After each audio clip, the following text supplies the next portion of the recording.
E aí galera, tudo bom? Boa tarde, né? Que no nosso caso é boa tarde, não sei se você acordou cedo. Se acordou cedo é bom dia, boa tarde já falei. Ou se acordou um pouquinho mais tarde, ou tá vendo esse vídeo aí à tarde, aí é o quê? Good night. Direto do inglês baiano para vocês. A gente está aí retomando aí com mais uma nossa aula da Escola Dominical Online e aí muito feliz com a sua participação e já estendendo agradecimento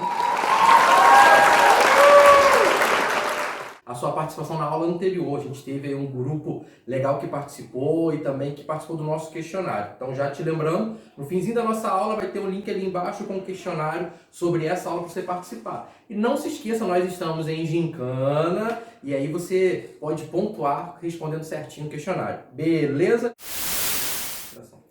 Eu sou o Daniel e aqui essa ilustre presença, direto da Bahia, Thierry Queiroz. Antes da gente iniciar a nossa lição aí, só lembrando, estamos na nossa 5ª lição da revista e da nossa 3ª lição da nossa aula da Escola Dominical Online. Antes eu quero deixar para vocês aí um provérbiozinho chinês que eu achei muito legal e tem tudo a ver com a introdução desse personagem bem bacana. Diz assim: um homem aponta para o céu, o tolo ele olha para o dedo e o sábio vê a lua. Lá na Bahia, como é que vocês entendem isso aí, Thierry? Diz aí pra mim. Deixa eu te explicar então como é que a gente consegue entender legal esse provérbio chinês que é bem interessante.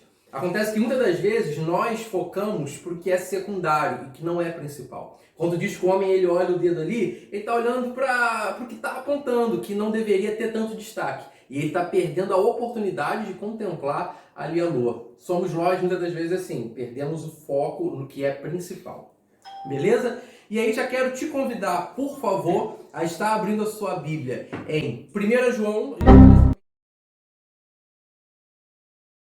A gente vai ler somente 4 versículos, versículo 6 ao versículo 9. E o nosso personagem, até esqueci de falar, falei para abrir a passagem, nem esqueci de falar o nosso tema. João Batista, refletir a Cristo. Você lê para nós, Thierry, por favor? Sim. Deus enviou um homem chamado João para falar a respeito da luz, a fim de que, por meio de seu testemunho, todos cresçam. Ele não era luz, mas veio para falar da luz. Aquele que é a verdadeira luz que ilumina a todos estava chegando ao mundo. Beleza. Depois a gente vai colocar a passagem completa para você poder estar já dando uma olhada em casa, que esse texto ele vai até o versículo 28, para você entender um pouquinho sobre esse início aí de João. João, até um pouco coincidência, linka com a nossa última aula que a gente, se você conhece, a gente falou sobre os pais de João, Zacarias e Isabel. Você tem uma coisa a me dizer sobre esse início aí, como é que nasceu João, como é que foi essa providência toda aí? Você pode trazer uma visão pra gente lá da Bahia, Thierry? Sim, para começar, João ele foi fruto de um milagre. Assim como outros profetas do Antigo Testamento, que foi concebido através de um milagre, João foi mais um. E uma coisa que eu gostaria de que vocês se atentassem é que todas as pessoas que foram nascidas por meio de um milagre de Deus foram homens grandemente usados por Deus aqui na Terra. Eu queria que você, criança, juvenil, jovem, tivesse a curiosidade de perguntar a seus pais como é que foi a sua gestação ali no início, como é que se foi complicado a sua mãe em seu período de gravidez, porque talvez você seja um milagre de Deus e talvez você é uma pessoa que Deus vai usar grandemente nesta terra e não sabe disso. Segundo pesquisa, nosso cérebro só começa a armazenar algo a partir dos 3 anos de idade. Ou seja, olha o tanto de tempo que tem aí que nós não sabemos o que aconteceu. E a pessoa mais certa para nos dizer isso são nossos pais. Então, pergunte a ele como é que foi esse período que vocês, eu acredito que seja um milagre de Deus e ele quer te usar grandemente. Amém. Dando continuidade aí sobre João, se a gente fala sobre João Batista, talvez venha logo à nossa mente uma grande atitude dele, né? uma grande oportunidade, que foi batizar nosso Senhor Jesus Cristo. Né?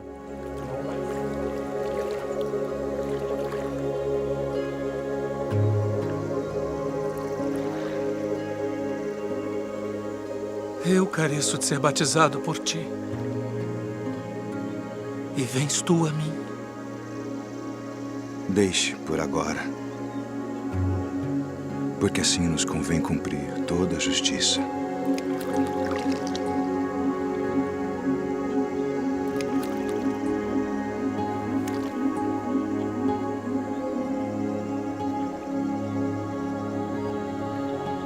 Tendo autoridade do Deus Todo-Poderoso, eu te batizo como testemunho de que fizeste convênio de servi-lo.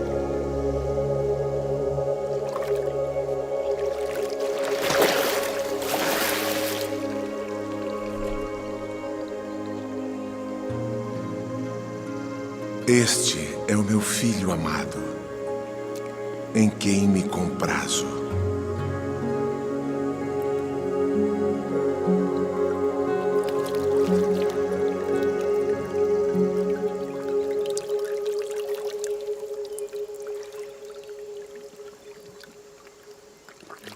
João Batista e Jesus, eles tinham um parentesco, né, por parte dos seus pais, e Jesus ele se aproxima de João para ser batizado, e daí a gente tem início ao ministério público de Jesus.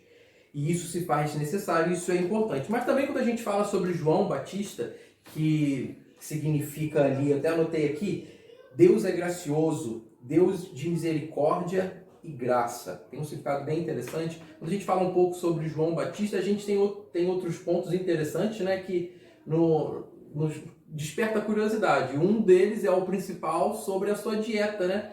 Sobre a sua dieta e sobre o seu estilo sua forma de vestimenta. Um pouco atípico, um pouco fora do normal. A gente vai ver no contexto bíblico que João morava no deserto, andava no deserto, vivia ali no deserto a pregar, e tinha como sua dieta principal ali o prato de entrada gafanhoto e mel silvestre. Ele também se vestia um pouco atípico, né? Um pouco diferente do normal. Vale também a gente ressaltar um ponto bem interessante sobre a vida de João. João ele era de uma linhagem sacerdotal.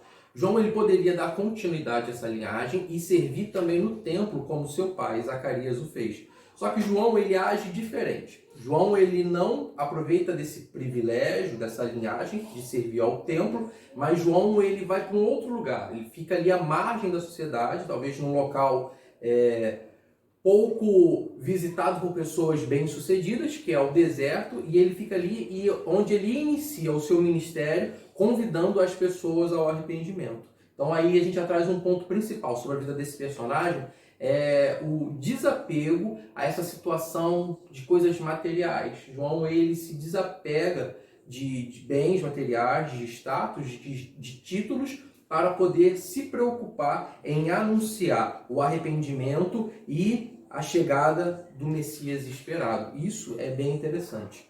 Beleza? Thierry, tem alguma coisa a acrescentar sobre isso? Sim. João Batista, ele saiu, né, nos dias de hoje, como se diz, das quatro paredes, ou seja, ele não viveu a estabilidade que seus pais poderiam dar para ele. Então ele pregava no deserto e pregava sobre arrependimento, pregava sobre o novo êxodo. Êxodo é o que? Saída, liberdade. Ele antecipava o que Jesus ia vir pregar aqui na terra. Bacana. E também para a gente trazer até um ponto curioso, eu acho bem interessante, né? A gente citou aí rapidamente a questão da alimentação, da dieta dele. Existe aí uma grande confusão da gente interpretar o que João realmente ele comia. E eu me lembro até daquela canção do Salomão do Reggae, que é baseado numa referência de música, e até o seu nome é baseado em quê? Que diz que João comia gafanhoto. João comia gafanhoto. E é bem interessante quando a gente vai abrir esse entendimento sobre o gafanhoto que João comia. Lá em Levítico a gente vai ver que existia sim, era comum, não que seja comum, mas era permitido, né, comer gafanhoto. Na verdade ali eles trazem até duas descrições, de um gafanhoto que era puro, de um outro que não deveria ser comido. Mas existia talvez no costume de alguns a comida, né, um pouco exótico para a gente, de comer o gafanhoto. Mas o que nos remete a entender essa passagem de João, quando fala que ele comia gafanhoto, não é que ele comia o insetozinho, né, o inseto saltador gafanhoto. Porque gafanhoto do grego, ele traz uma outra descrição para a gente. Na etimologia da palavra, poderia ser mais como alfarrobas. Alfarrobas a gente vai lembrar até também aí do filho pródigo, quanto ele tá lá naquela escassez que perdeu tudo, onde ele deseja comer as alfarrobas e as bolotas dos porcos. Então, o que é alfarroba, né? Você sabe o que é alfarroba? Vamos deixar um pouco mais claro. Alfarroba talvez poderia ser uma espécie de legume mais fácil do entendimento e até parecido um pouco à vagem. E até um ponto interessante da gente ter esse entendimento, né, que poderia ser esse legume, embora isso, se ele comesse tanto inseto quanto a vagem, para mim não teria diferença nenhuma, mas um ponto de interesse nisso é que o gafanhoto, o inseto, ele tem menos proteínas. Para quem vivia no deserto, talvez seria uma alimentação ineficaz e em algumas características para o próprio bem-estar dele ali, para a própria condição de saúde. Enquanto a vagem, né, essa alfarroba, por sua vez, ela já é mais rica em proteínas, então dá a entender, a gente tem uma visão mais clara, que o gafanhoto que ele comia ali, na verdade, são as vagens, entendeu? Que ele comia no deserto. Uma alimentação também simples, né, de quem está ali. Então, já mais uma vez reforçando essa ideia de simplicidade de vida e desapego. Então, lembrando aí de João, e fazendo um paralelo ao nosso mundo moderno aí, a gente vê que João ele era bem desapegado a uma série de situações, coisas de status, coisas que ele teria até direito ali a possuir, que ele poderia alcançar, mas que ele prefere deixar de lado. Por quê? Isso nos faz lembrar sobre foco e objetivo. Hoje na nossa sociedade, a imagem ela fala muito. Se a gente parar para ver, as redes sociais elas nos revelam um novo eu, né? A gente vê pessoas muitas das vezes entristecidas dentro de casa, mas que nas suas belas fotos das redes sociais elas conseguem aparecer bonitas, sorridentes, às vezes uma escassez de alimentos dentro de casa, mas ele conseguiu postar aquela foto no McDonald's ali, sem fazer propaganda, e comendo ali aquele super lanche. Isso mostra como nós somos preocupados com a nossa imagem, como a gente tenta ali até colocar situações que nem reais são na nossa vida e no nosso cotidiano. João ele já começa a nos ensinar isso. Primeiro, esse desapego. O que a gente luta hoje para poder alcançar, João ele nos mostra através da vida dele que são coisas desnecessárias e que existe um propósito muito maior que transcende essa questão do meu eu. E isso é bem interessante. Até João, por essa escassez toda que ele vivia, por escolha própria, uma coisa que eu vejo que ele não valorizava ali era o eu dele. Ele não se valorizava por si só. Ele valorizava a mensagem que ele tinha. E até um ponto que pode nos reforçar essa ideia é quando saduceus, fariseus, os religiosos do tempo, eles vão até o deserto para poder saber quem era João, porque alguma coisa sobrenatural acontecia ali. Pessoas acompanhavam e quando pessoas se arrependem, a gente entende que há a mudança de mente, há uma mudança de mentalidade, uma mudança de vida. Então, chamou a atenção de algumas pessoas, chamou a atenção de líderes religiosos, e aí eles enviam alguns dos responsáveis, alguns dos seus subordinados a perguntar, a descobrir quem era esse João que tinha uma alimentação diferenciada e se vestia de forma diferente. E quando chegam para João Batista e perguntam, você é Elias? Você é o profeta? Você é o Cristo? E aí, um ponto de atenção, quando eu falo sobre Cristo, eu estou falando sobre a própria tradução da palavra. Cristo significa Messias. Então, quando eu falo Cristo, Jesus, o Cristo esperado, eu falo sobre o Messias esperado que os judeus esperavam e quando veio, os próprios não reconheceram. Então, quando João é indagado sobre quem ele era ali, Elias foi um dos grandes profetas do Antigo Testamento. Eu acho que em relação a tamanho, a gente pode dizer assim, ele só perde ali para Moisés. E Elias teve ali um papel fundamental e um homem de Deus. E quando perguntam se ele era Elias, se ele era o profeta, ele diz que ele não era aquilo. Ele era somente uma voz que clamava no deserto. Thierry, quer acrescentar algum ponto, por favor? Naquela época, o povo de Israel já estava com muita expectativa da chegada de um Messias. E por isso, talvez, João Batista foi aí, talvez, confundindo que ele fosse o verdadeiro Messias. E por isso os líderes religiosos o indagaram, perguntando se ele era realmente o Messias ou quem ele era. Legal lembrar essa situação em que o povo vivia, e até em concordância com o que o Thierry ele traz, que os judeus eles esperavam um libertador. E talvez, né, na visão dos judeus, o libertador seria aquele homem de guerra, um grande general de batalha. Você imagina um povo que é oprimido, um povo que é muitas das vezes escravizado, aguarda um libertador. Nesse contexto, isso vai nos lembrar muito os filmes de Hollywood, né?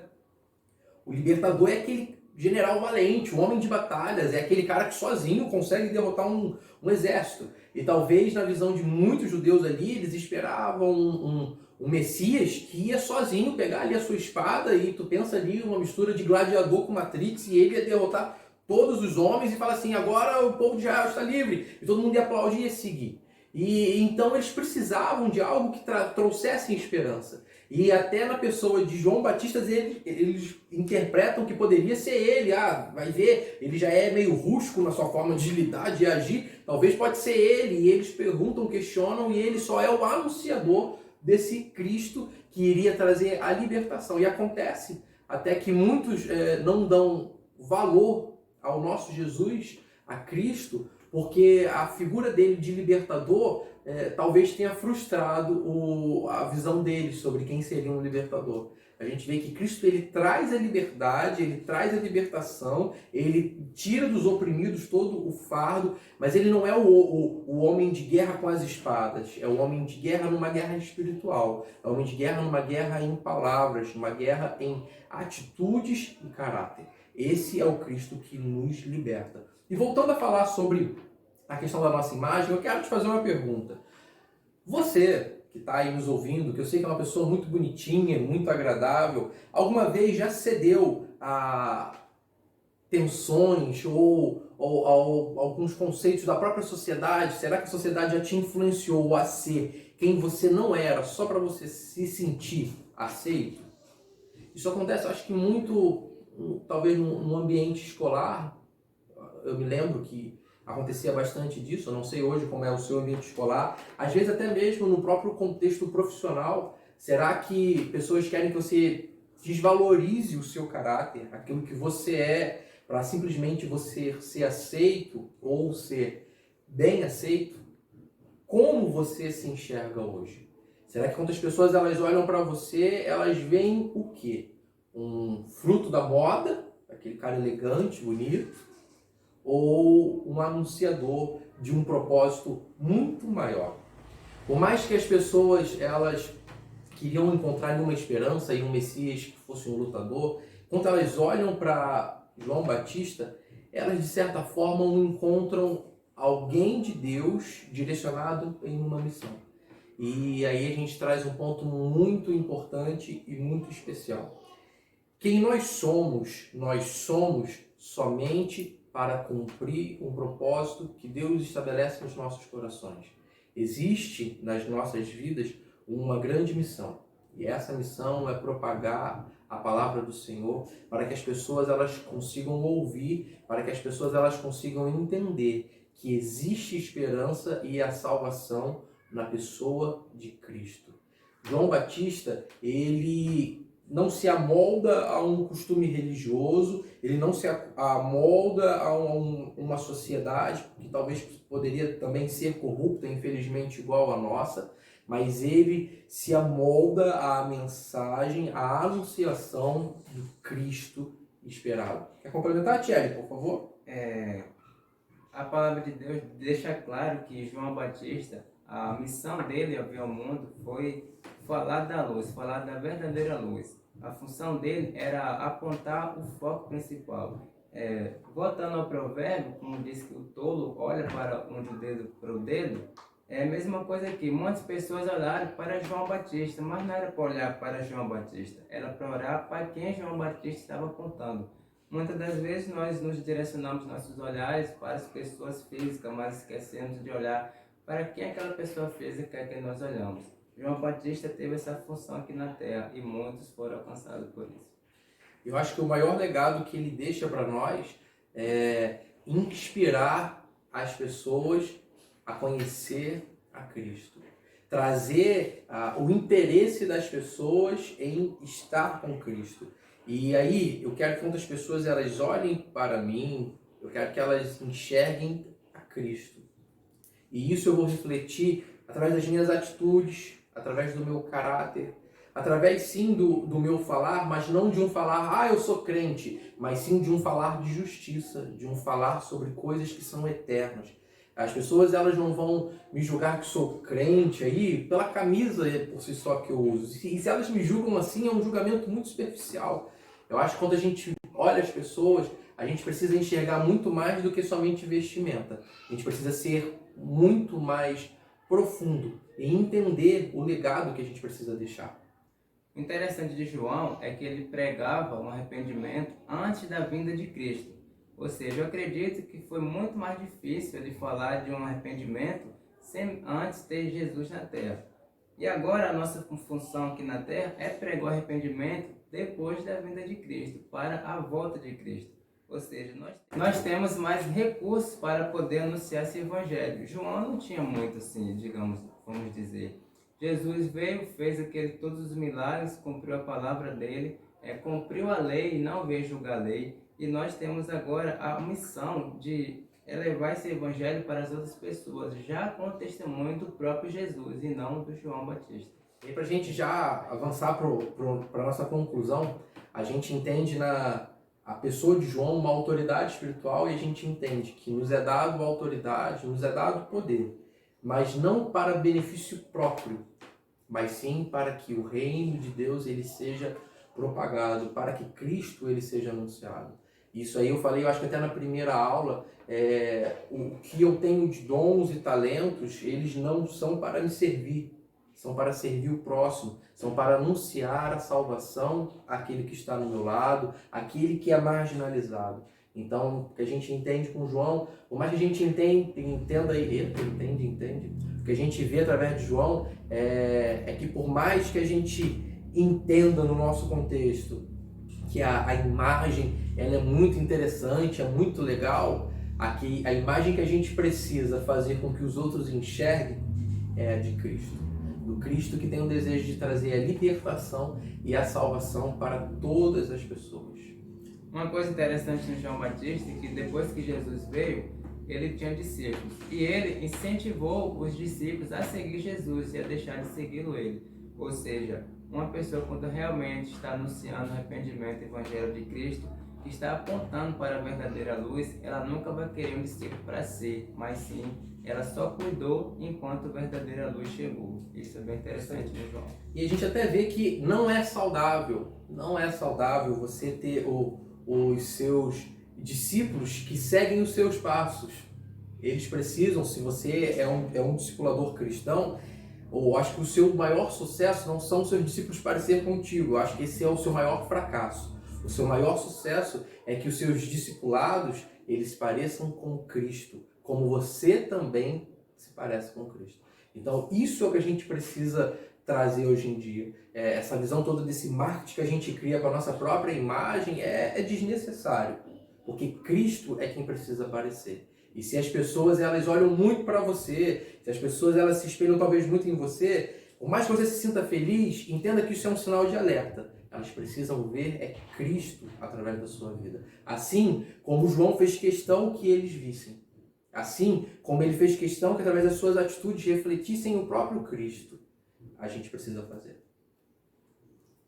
Quer avançar, Thierry? Um exemplo interessante é que o próprio Jesus mesmo, ele saía de cidade em cidade falando do Evangelho para que as pessoas que ouvissem dessem continuidade e não que ficasse atrás de Jesus o tempo todo. Quando Jesus voltou aos céus, os discípulos continuaram esse Evangelho de Cristo. E sempre indo de cidade em cidade, ou seja, fazendo o ID do Senhor. Não para você ter seguidores atrás de vocês, mas para você deixar um povo estabelecido na verdade de Cristo, para assim continuar anunciando o Evangelho de Cristo. A gente está encerrando a nossa aula de hoje, agradecidos com a sua participação, que eu sei que com convicção tu ficou aqui até o final e tu vai para o céu. Para a Para a gente finalizar esse nosso momento, eu quero deixar para você algo para você pensar aí, para você refletir, para você responder para si mesmo. Quais são as qualidades de João Batista que precisamos desenvolver para cumprir o nosso papel de testemunhas da luz? Se tu tem tido dificuldade com isso, pense, repense, ore por esse cachorro que está latindo o tempo inteiro, entendeu? Em nome de Jesus, converte esse cachorro, esse cão, em nome de Jesus, e pense, reflita a Cristo, eu não vou tacar não, pau no gato não, pau no cachorro, não vou fazer isso, vou refletir a Cristo nisso. Beleza? Joinha para vocês, legal vocês estarem aí. Vou colocar aqui os links das nossas redes sociais, você acessa ali direitinho. Não se esqueçam também de participar do nosso formuláriozinho, do nosso questionário da Gincana. E no final desse vídeo também acompanhe, vou colocar ali o placar da pontuação dos times da Gincana, ali olhe, vê qual a pontuação que a tua equipe está, vê ali direitinho. E também, para ser um carinha muito legal e te estimular a leitura, vou colocar também mais um linkzinho de um e-book do John Piper falando sobre Cristo e o coronavírus. É uma visão bem bacana que ele está trazendo. Se você gosta de ler, quer ficar inteirado, está em casa, não tem nada para fazer, leia a palavra. E também vou deixar essa diquinha de livro, acho que também tem audiobook. Leia ali, é da editora Fiel ali, sem propagandas, mas anunciando aquilo que é interessante para nós. Beleza? Tamo junto, até a próxima aula.